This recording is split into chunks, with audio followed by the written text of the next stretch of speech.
Hello everyone and welcome back to my channel Edmond Amendaros, and for today's quick tutorial and I'm going to show you guys on how to enable your YouTube subscriptions to shown publicly.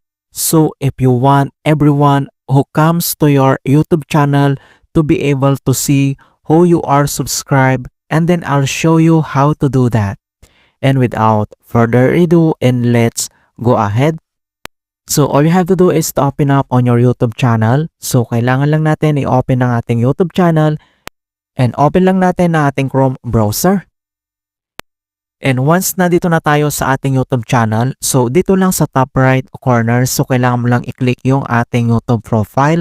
So, i-click mo lang yan. And next step ay kailangan mo lang mag-scroll down and select mo lang dito yung settings. And dito lang sa left side menu, and kailangan mo lang i-select dito yung privacy. So, i-click mo lang yan. And then dito sa right side ay kung paano ba natin i-show yung ating YouTube subscriptions. So, makikita mo kaagad dito yung subscriptions.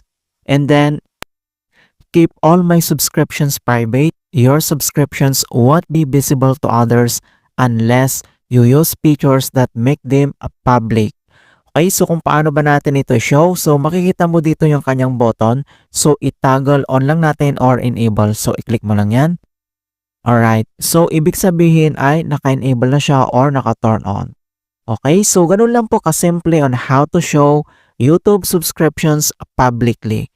And please don't forget to like this video and subscribe to my channel for more quality content. Thank you guys and see you in my next tutorial.